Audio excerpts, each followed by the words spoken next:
Hi there, how's it going? Um, Tom Morgan here again with another weekly update. That makes it 2 in 2 weeks, so I'm going for 100% record so far. Quite a low basis count, I know. Um, First up, apologies, the sound is going to be terrible. So I'm at a conference today. I've been at it all day, I was doing it yesterday as well, and I'm doing it tomorrow. It's the NordDevCon conference in Norwich, which is the city in which I live in the UK. Um, it's really interesting because you wouldn't know it, but it's a really big tech community, tech city status. I think there's only 7 of them in the UK, so it's kind of really cool that Norwich is up there, and it's great to go to events like this. It's great to see all these developers show up and all these companies that you didn't know about doing all this really cool stuff in your region. So I love it. It's my home conference. I did a talk today about Office 365 development, kind of focusing on communication. So it was a bit of Skype for Business, but also a lot of Teams. What else do we do? We did Graph API, a bit of AI, bot framework, and kind of tying it all together with a real message around where communication's going in the future.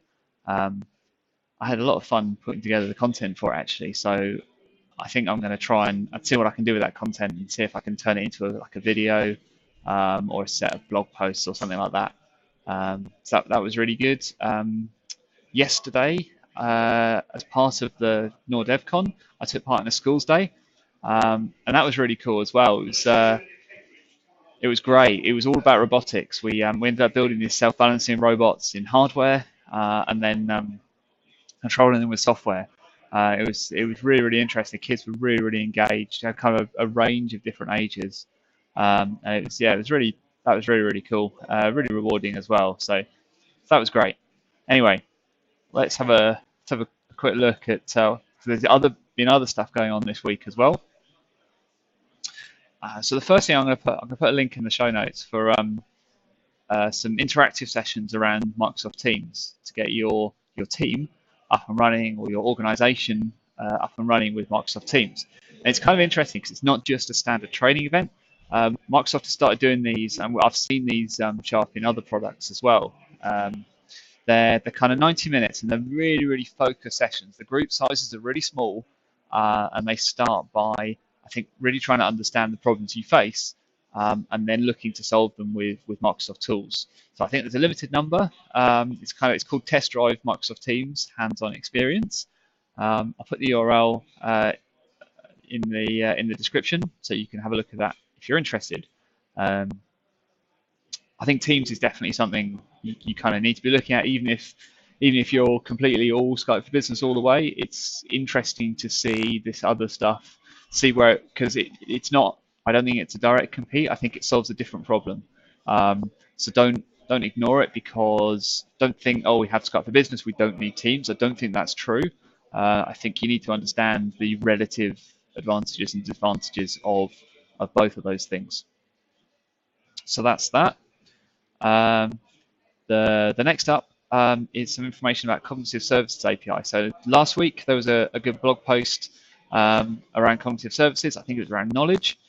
This time it's around search. So there's actually a bunch of different things you can call, different AI API endpoints you can call, and they make use under the covers. They make use of a lot of the Bing stuff. So there's API calls you can do to do things like auto suggest, like the auto suggest you get in Bing, to do things like image searching, news searching, obviously video, and web searching as well.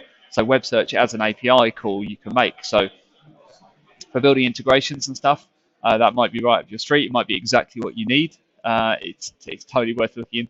And again, as a developer, a lot of this is about knowing what's out there so that you can apply it when it comes to it. Okay. What else is going on? Great blog post by Scott Hanselman. Scott Hanselman is fantastic. I hope as a developer, as a .NET developer, you've heard of Scott Hanselman. If you haven't, you have to just stop playing this video right now, go and Google or Bing Scott Hanselman, and start reading his blog posts, listen to his podcasts, stuff like that. It's fantastic. Anyway, blog post this week is interesting because he is talking about a bunch of things that are in preview at Azure. And I don't think it's because he is partial to any particular special knowledge. He's just noticed that there's a preview.portal.azure.com. And he went there, and it turns out there's a bunch of new stuff enabled there, some of which may interest you, some of it may not. The bit that stood out for me that was quite cool was that, so already, and this isn't the thing, I'm just giving you some context, with web apps, you can have slots. So you can have a production slot, a development slot, a staging slot, whatever, and you can swap your instances in real time between the two with no downtime. So excellent for putting stuff up to staging, making sure it works, and then over to production. This new stuff looks like you can route a percentage of your traffic onto a specific slot. So fantastic for doing canary releases, beta releases, A/B testing, whatever else it is. Really interesting, really useful. You can either do it by percentage of traffic. You can also do it by header name. So you can inject certain particular header and force a user onto a particular slot. So that's really interesting. I'd like I say, go and check out the blog post if you haven't already. If that name, Scott Hanselman, is new to you, you should definitely go and have a look. The next thing that I noticed was a good write-up comparing Skype for Business to Workplace from Facebook. Now, it's done by Chris Williams, so it's over on linkinsider.com. Again, I'll put the URL in the description. And it's not particularly specifically aimed at developers, but I think it's useful to look at all the different, I keep saying this, it's useful to look at all the different things that are available and all the different options you have. It's really easy to get kind of tied into, oh, I only do this on this platform, so I'm not going to look at the other stuff. You should definitely look at the other stuff for ideas, because it might be that there's a particular killer feature that's in one of the other platforms that we can replicate just in code on Skype for Business. And maybe that's totally a good idea. So it's definitely worth looking around and kind of looking at what other people are doing as well. And Chris has done a really good write-up. He's also done one actually on Skype for Business versus Google Hangouts, which is good as well. Yeah, so that's definitely worth a look. The last link I have is not specifically to do with development, actually, but I think it's of enough appeal to Skype for Business generally that you probably would want to know about it. Microsoft are changing the IP ranges and ports for Skype for Business Online. They have a lot of feedback that customers found that it was confusing, the vast numbers of IP ranges and ports that you needed to whitelist for Skype for Business Online. That was making it complicated to configure firewalls. So they are doing some optimizations, and as part of those optimizations, they will be moving the port ranges and IP addresses. So there will be different sets to whitelist. They are not doing this straight away, but they are giving you the new list now so you can start to roll it out. Like I say, probably won't be of much interest to people that just do development, but if you have some crossover, this might be interesting.